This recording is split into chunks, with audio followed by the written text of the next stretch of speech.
지난주에 우리가 교사 컨퍼런스를 했었습니다. 교사 컨퍼런스의 내용이 오늘 우리 본문의 내용이다라는 생각이 듭니다. 낳고 낳고입니다.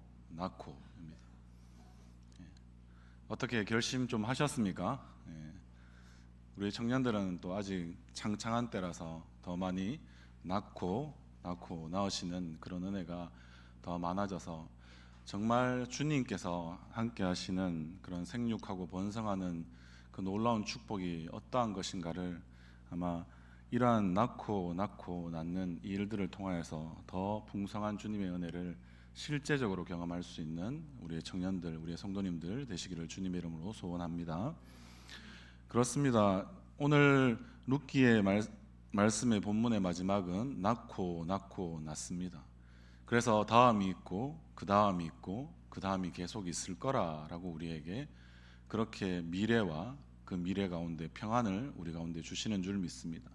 그러나 창세기 5장에 나오는 족보 이야기를 보면 죽고로 계속 끝납니다. 족보는 룻기의 이 족보보다는 나중에 마태복음에 나오는 예수님의 족보는 더 멋진데요. 창세기 5장의 족보는 아담의 족보다라고 생각하시면 될 겁니다. 예수님의 족보에서는 아브라함과 다윗의 세계다라고 말씀하시고 그 다음부터 계속 아담부터 이어지는 예수님까지 이어지는 그 족보를 일컬으면서 오늘 본문의 내용과 똑같이 낳고 낳는다라고 이야기하고 있습니다. 이러한 성경의 족보는 실제는 설교자한테는 굉장히 까다롭기도 하고 굉장히 막연하기도 하고 어떤 방향성을 잡느냐에 따라서 굉장히 고민되는 지점이 많은 것이 족보에 대한 내용입니다. 그래서 실제 룻기를 지난 시간으로 그냥 끝낼까 싶다가 그래도 지금까지 어쨌든 여러분들 덕분에 잘 끌고 나왔다고 생각하고 그래서 마무리지만 또 이것을 잘 가름하는 그런 시간들이 좀 되었으면 좋겠다는 생각이 듭니다.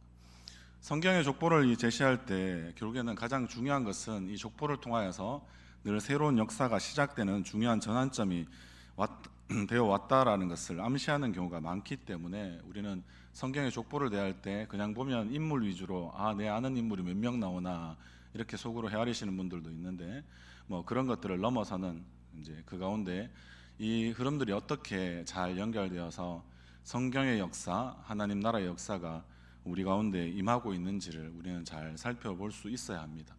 그것은 말씀드린 대로 아담의 족보로 치자면 죽음의 역사이지만 예수님의 족보로 치는 이 마태복음의 족보 그리고 마태복음의 족보를 이루기 전에 지금 룻기를 통하여서 우리에게 오늘 본문 가운데 주어지는 이 족보도 마치 예수님의 족보에 하나에 보면 마치 미리 보여주는 듯한 미리 보기판 같은 그런 것인데 그것도 여기에서는 낳고의 역사이니까 중요한 생명의 역사가 우리 가운데 이어지고 있다라는 것을 지금 룻기는 이야기해 주면서 오늘의 대단원의 마무리를 하고 있다라고 이해하시면 좋을 것 같습니다. 룻기가 이 이야기를 마치면서 마지막에 뜬금없이 덧붙이는 이 베레스의 족보라고 이야기하는 것은 결국에는 그냥 족보가 아니고 어마어마한 족보가 아니겠습니까? 앞에 말씀드린 것처럼 이것은 결국에는 예수님의 족보로 이어지는 것이기 때문에 그렇습니다. 그러나 예수님의 족보로 이어지기 전에 마태복음 1장 1절에 나오는 것처럼 아브라함과 다윗의 자손 예수 그리스도의 세계다라고 이야기할 때 아브라함을 지나 지금 다윗이라는 인물이 결국에는 어떻게 탄생하였느냐라는 것을 지금 분명히 말해주고 있기 때문에 그렇습니다. 그래서 오늘 본문의 족보의 정점은 다윗을 향하고 있다는 것이 중요한 것입니다.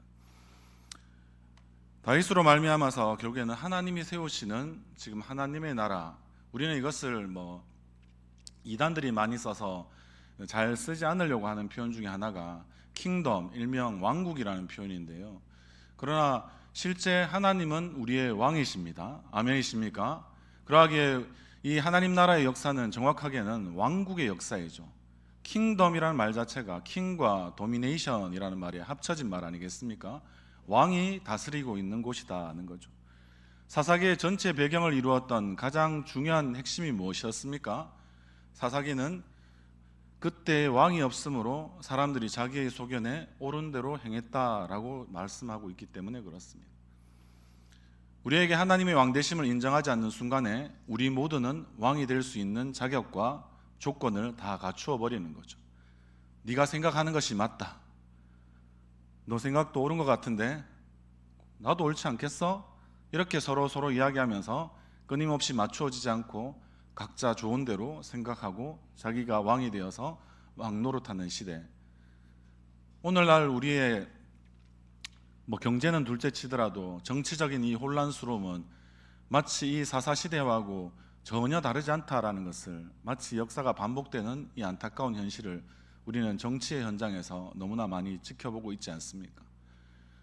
우리나라는 좌우로도 갈려있고 남북으로도 갈려있는, 끊임없이 갈기갈기 찢어져 있는, 안 그래도 혼란스러운 나라인데 남과 북의 갈라짐보다 좌우의 갈라짐이 요즘에는 더 심하지 않나라는 싶은 생각을 목사로서도 조심스럽지만 여러분들에게 오늘 이 말씀을 꼭 드려야 되겠다라는 생각이 들어서 한 말씀 더 붙여봅니다.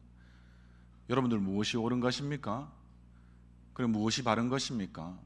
우리는 늘 하나님의 주어진 이 말씀의 기준이 되어서 우리가 왕이 아니고 하나님이 왕 되심을 인정하는 하나님 나라의 백성으로서 우리가 가야 할 그 길을 하나님이 말씀하시는 데 맞추어서 하나님의 말씀보다 앞서시지 않고 늘 말씀을 따라가시는 그러한 복됨이 있는 우리 모든 성도님들 되시기를 주님의 이름으로 소원합니다. 여러분들, 이렇게 한번 이 시대를 쭉 사사시대를 우리가 돌아보았지만요, 그 가운데 하나님은 여전히 희망이 있다라고 말씀하시는 것이 오늘 이 사사시대의 중간쯤에 마치 끼어진 것처럼 있는, 그래서 사사시대에 진주라는 표현이 있다는 것이 이 룻기의 별칭이었다고 말씀을 드렸습니다. 여전히 보석과 같이 빛나는 희망이 우리 가운데 있다면 그것은 바로 우리의 돌이키는 한 명 한 명 여러분들이 믿음의 가정에서, 그리고 각자의 가정에서 우리가 그렇게 여전히 준비되고 있다는 사실일 것입니다.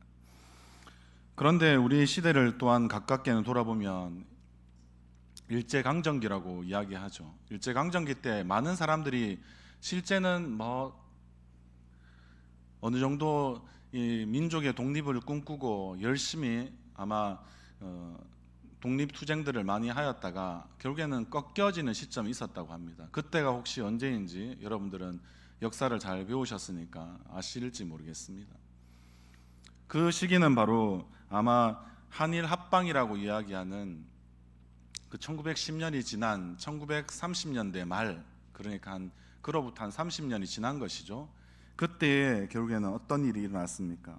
많은 사람들이 민족의 독립에 대해서 더 이상 꿈꾸지 않고 희망하지 않게 되는 그런 일들이 많이 일어났다고 합니다.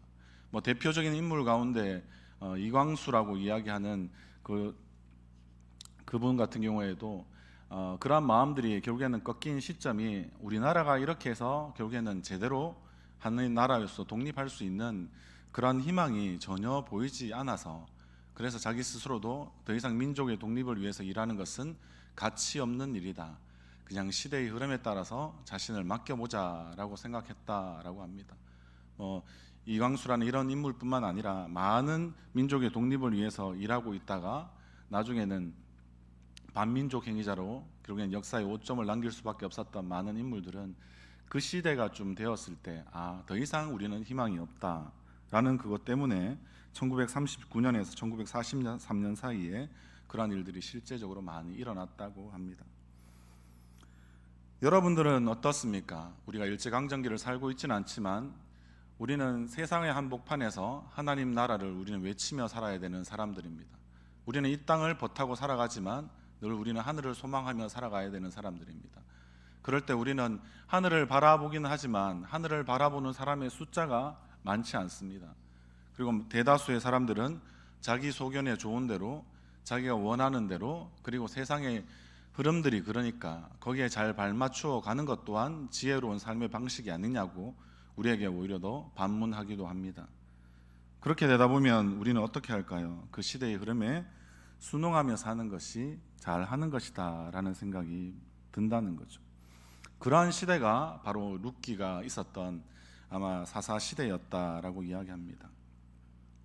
그러나 룻기의 마지막이 지금 우리는 어떻게 끝나는지 오늘 본문을 읽었기 때문에 우리는 이것이 족보로 끝난다라고 알고 있습니다. 그리고 그 족보의 정점은 다윗이었다고 말씀을 드렸습니다.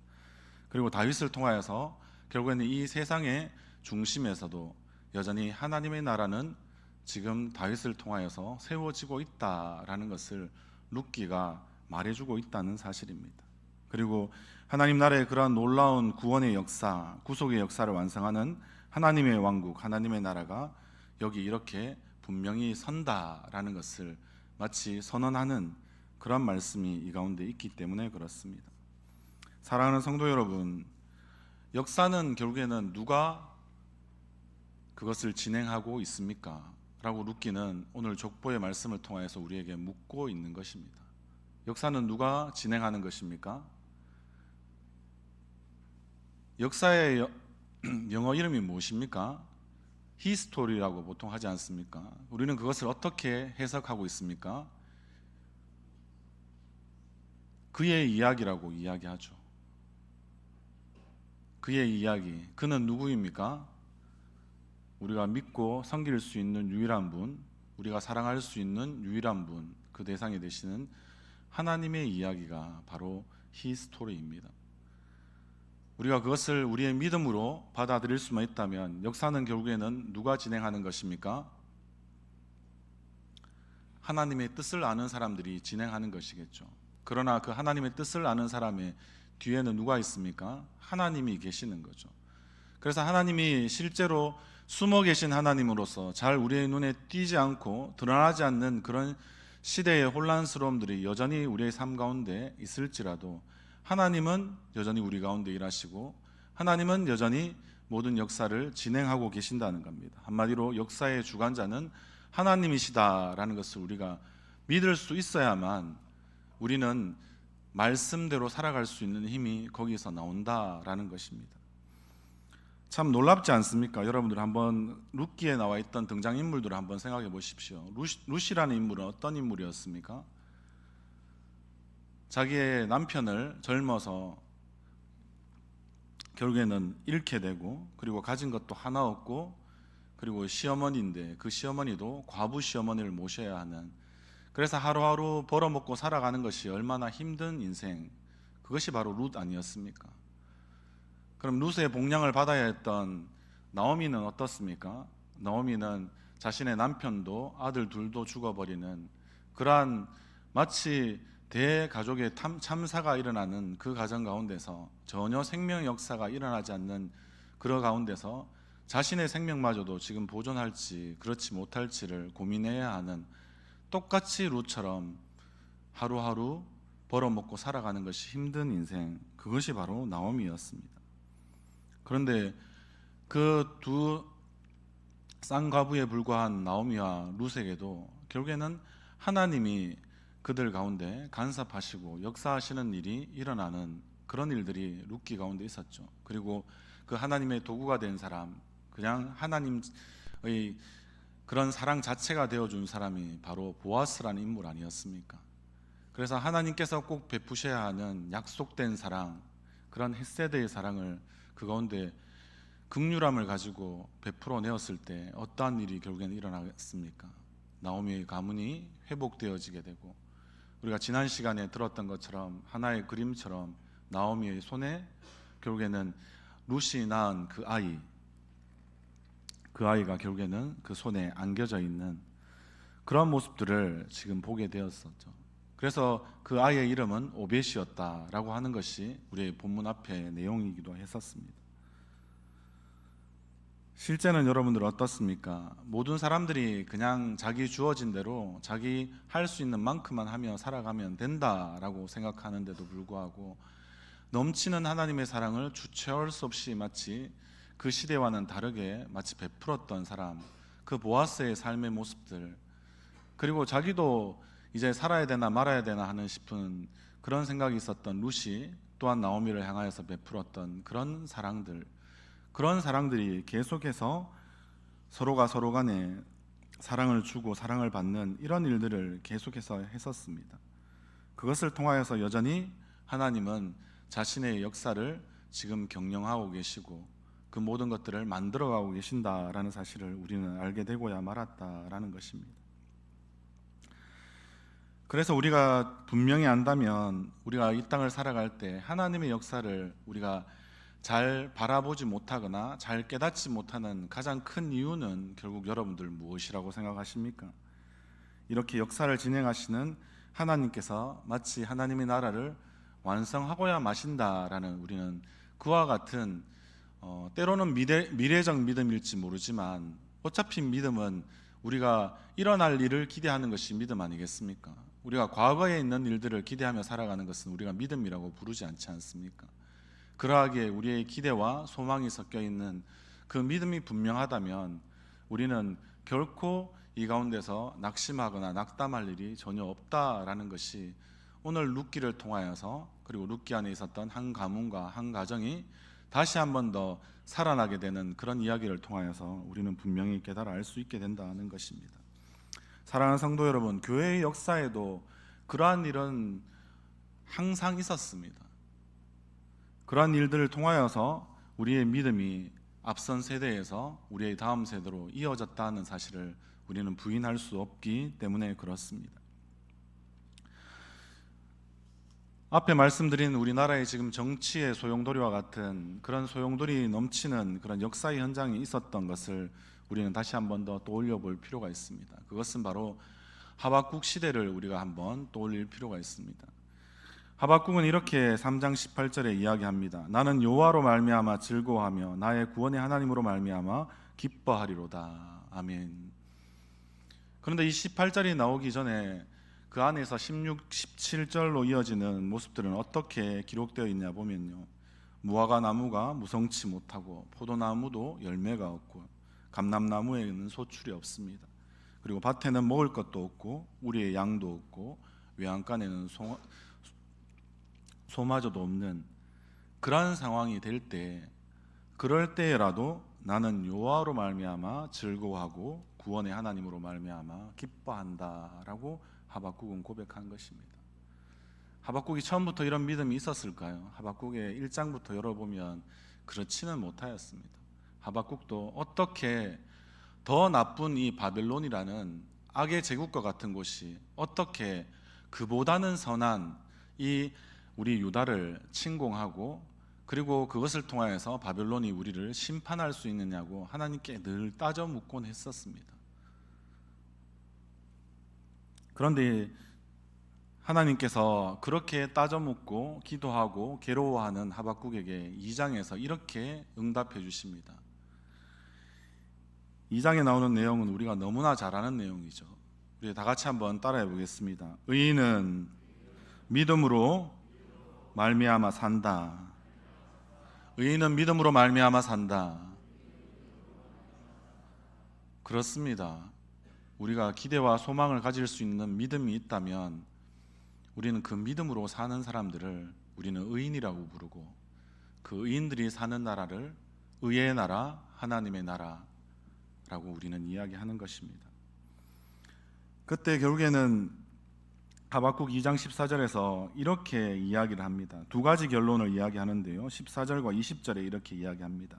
이는 물이 바다를 덮은같이 여호와의 영광을 인정하는 것이 온 땅에 가득함이라 라고 이야기하고요, 20절에는 오직 여호와는 그 성전에 계시니 온 땅은 그 앞에서 잠잠할지니라 라고 말씀하고 있습니다.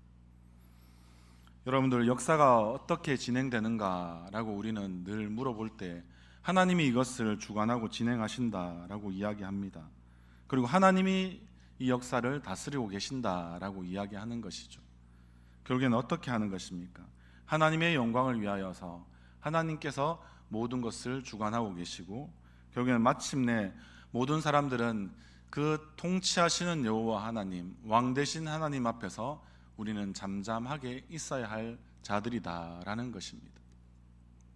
사랑하는 성도 여러분, 우리의 삶 가운데도 갈대아 사람들처럼 바벨론 제국들이 일어나서 우리를, 또 우리의 민족의 역사 가운데도 또 우리 스스로에게도 그러한 위험의 일들이 너무나 우리 가운데 많이 있었다라는 사실을 우리는 부인할 수 없을 것입니다. 그러나 그러한 현실들이 우리 가운데 계속 반복된다 해도 우리는 결코 이 가운데 주눅들거나 우리는 뒤로 물러날 이유가 우리의 가운데는 하나도 없기 때문에 그렇습니다. 구원을 선물로 주신 분이 우리에게 믿음을 함께 선물로 주셨다는 사실들을 우리는 잊지 마시기를 바랍니다. 우리의 구원은 이 땅 가운데서 우리가 구원받고 바로 천국에 마치 KTX를 타고 바로 올라가는 것이 우리의 구원이 아닙니다. 우리의 구원은 남은 시간들이 있고 그 시간에 우리가 여러 가지 어려운 현실이지만 견뎌내는 그 모든 역사의 현실을 통하여서 우리 스스로는 결국 하나님 앞에 믿음으로 서게 될 것이고, 그리고 그 하나님의 통치하시는 하나님의 그 놀라운 위엄과 존엄과 존귀 앞에서 우리는 아무것도 말할 필요가 없는, 모든 하나님께서 아시고 하나님께서 그 모든 것들을 선악간에 판단하신다는, 우리는 그와 같은 종말론적인 절대적인 믿음으로 살아가는 자들을 우리가 바로 그리스도인이라고 우리는 부를 수 있기 때문에 그렇습니다. 사랑하는 성도 여러분, 세상은 앞으로도 여러 번 뒤집어질 것입니다. 개인사에 있어서도 여러 번 뒤집어지고 수십 번 뒤집어질 수도 있습니다. 수백 번일 수도 있습니다. 그러나 여러분들, 그것이 뒤집어진다고 해서 우리의 믿음의 발걸음들이 움츠러들 필요는 없습니다. 여전히 우리는 마치 한 걸음 한 걸음 두벅두벅 우리가 걸어가야 될 길을, 우리의 역사의 주인 되시는 우리 그 하나님과 함께 우리는 그 길을 걸어가야 하는 것입니다. 그런 소용돌이치는 역사의 현실뿐만 아니라 소용돌이치는 우리의 교회의 현실도 마찬가지로 퍽퍽하고 힘들기는 똑같지 않겠습니까? 앞에 말씀드린 대로 우리 한국교회 현실은 이제 낳고의 그런 역사들이 단절되는 아픔 가운데 다음 세대가 아니고 이제는 다른 세대조차도 없고 그냥 남은 세대가 없는 그런 시대가 될까 싶어 했던 것이 우리가 교사 컨퍼런스에서 고민하고 같이 기도했던 내용들이었습니다. 그런데 여러분들, 초대교회 때가 우리의 교회의 처음 시작이 어떠했는지 여러분들은 다시 우리의 소용돌이치는 이 교회 현실 앞에서 우리는 고민하고 다시 그 역사를 반추하며 떠올려야 될 필요가 있습니다. 초대교회 때 어땠습니까? 예루살렘 교회가 막 흥왕하고 부흥하기 시작하였을 때 결국에는 하나님께서 예루살렘이 여기 좋다라고 이야기하는 많은 사람들의 그런 기대와는 달리 결국에는 하나님께서 박해라고 이야기하는 노마를 통한 치열한 그 박해를 허락하여 주시고, 그 박해가 심하여질수록 그들은 이제 결국에는 말씀에 따라서 주어진 박해였지만 그것을 받아들일 만한 믿음이 잘 있지 않았던 그들은 어떻게든 살아보려고 예루살렘이 아닌 유대 땅과 그리고 사마리아와 그리고 그 이상의 소아시아 지역 그리고 로마 제국의 그 본토까지 흘러들어가는 그러한 살 길을 궁리하는 그런 삶들을 많은 그리스도인들이 살아가고 있었습니다. 그리고 그 가운데는 어떤 일들이 있었습니까?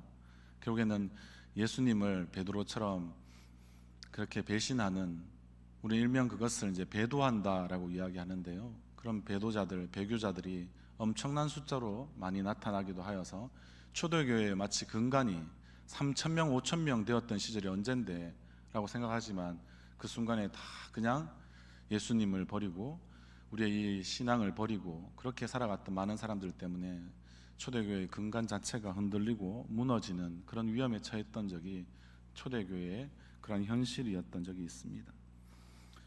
그때 요한계시록의 말씀을 보면 밤모섬에 있었던, 혼자 귀향하여서 그래서 이제 도저히 다시 이제는 살아봐서 무엇하나라는 생각으로 그냥 지쳐 있었던 밤모섬에 있었던 이 사도 요한에게 계시의 말씀이 임합니다.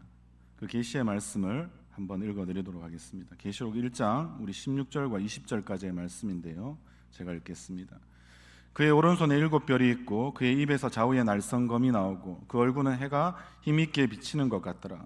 내가 볼 때에 그의 발 앞에 엎드려져 죽은 자 같이 되매 그가 오른손을 내게 얹고 이르시되 두려워하지 말라. 나는 처음이요 마지막이니 곧 살아있는 자라. 내가 전에 죽었었노라.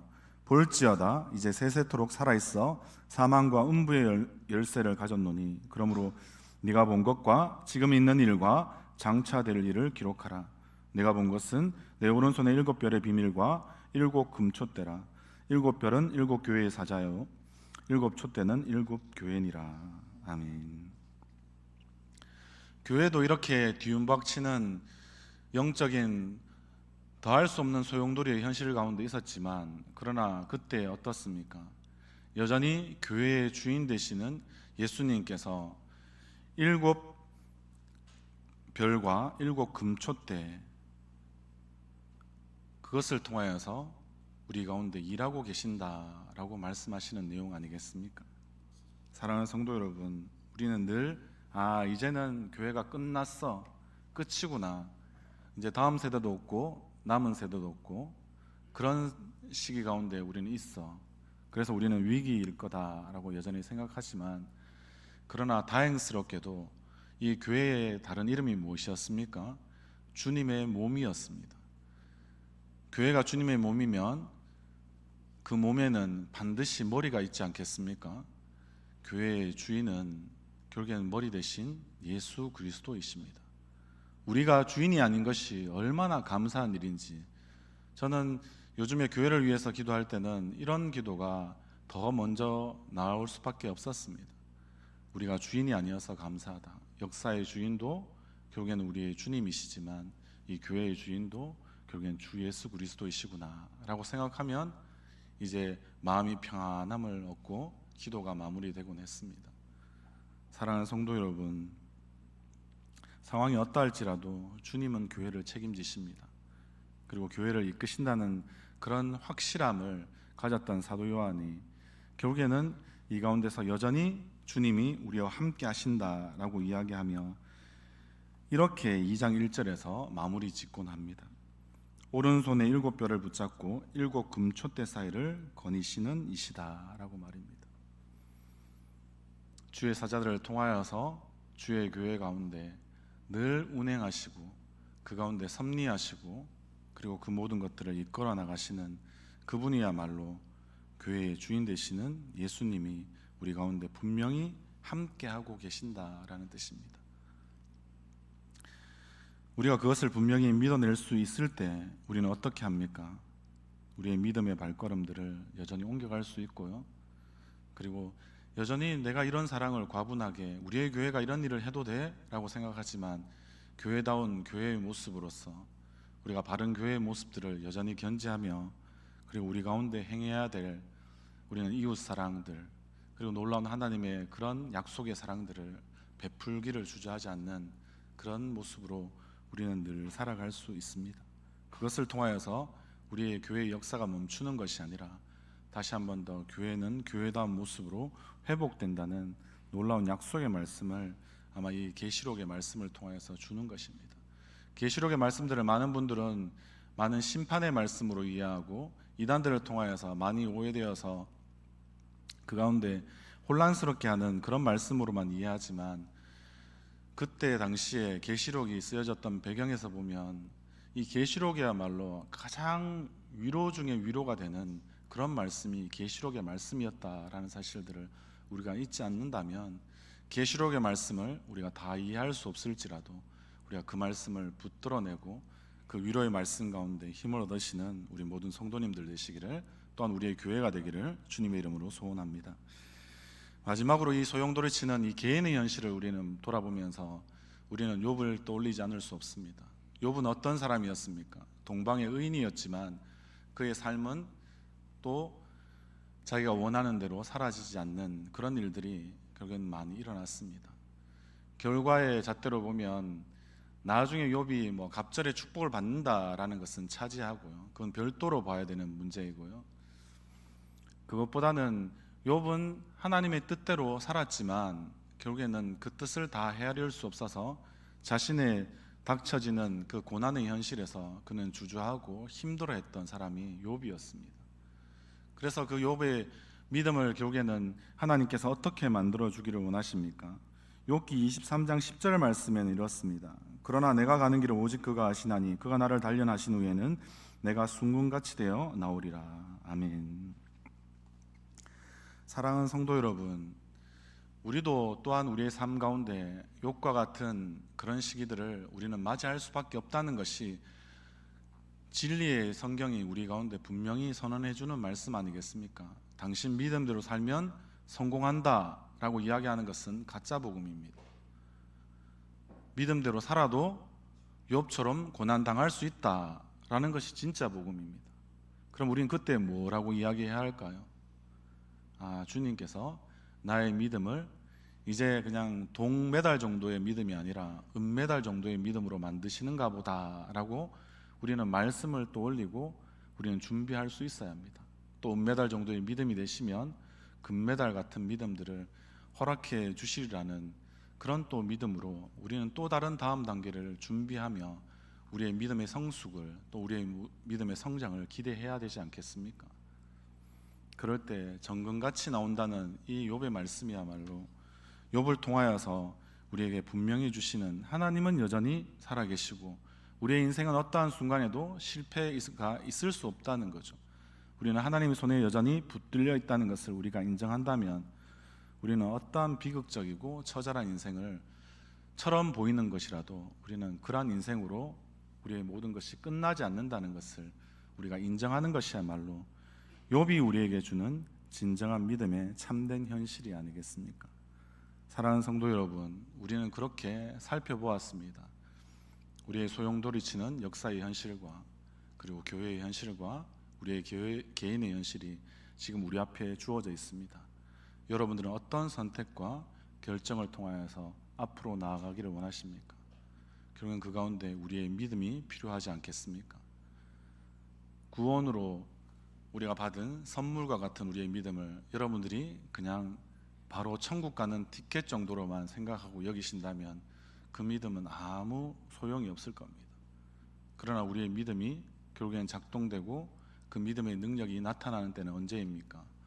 이 소용돌이치는 역사와 그리고 교회와 개인의 현실 앞에서 우리는 이 믿음을 써보아야 되지 않겠습니까? 주님은 오직 의인은 믿음으로 말미암아 산다라는 것이 하박국에게만 해당하는 말이 아니겠죠. 우리가 의인된 죄인이라고 우리는 분명히 개혁주의 믿음에서 고백합니다. 우리의 의인됨을 여러분들은 언제 나타내시겠습니까? 평안한 시절에는 그러한 것이 전혀 필요 없습니다. 그러나 우리의 믿음을 곧 우리의 말씀과 기도로 잘 연마되고 재련되어 있는 이 믿음을 우리는 써야 될 때가 있을 겁니다. 언제입니까? 우리가 견뎌낼 수 없는 그런 소용돌이치는 현실 앞에서 우리는 그 믿음이 반드시 필요합니다. 주님께서 말씀하셨지 않습니까? 이 종말의 때 말세의 믿음을 보겠느냐고요. 여러분들의 믿음을 여러분들도 언제 확인하시겠습니까? 오늘 루키가 말해주는 것처럼 낳고의 이 생명의 역사를 이루어가는 것은 바로 우리가 잘 준비된 믿음을 통하여서 이러한 일들을 감당할 수 있다라고 성경은 우리에게 지금도 권면하고 교훈하고 있습니다.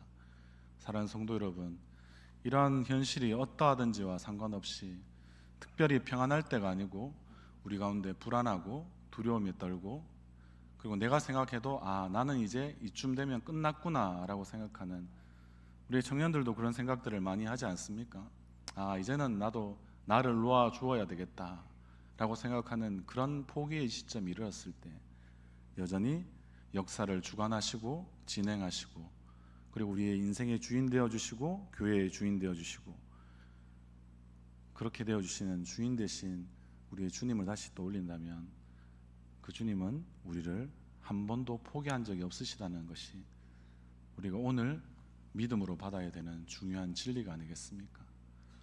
포기치 않으시는 주님의 사랑, 그 넘치는 약속과 언약의 그 헷세대의 사랑들을 우리가 다시 한 번 더 기억하시면서 끝까지 나를 포기하지 않는 하나님을 더 많은 사랑을 달라고 우리가 고백하기 전에 포기하지 않는 하나님으로 인정하고 하나님을 하나님으로 인정하고 하나님을 나의 왕으로 인정하고 하나님을 역사의 주인으로 인정하는 그런 삶들과 그런 고백을 통하여서 우리가 늘 주님 앞에 한 걸음씩 더 나아가시는 그런 우리의 복된 우리의 청년들 또 우리의 성도님들 다 되시기를 주님의 이름으로 간절히 소원합니다.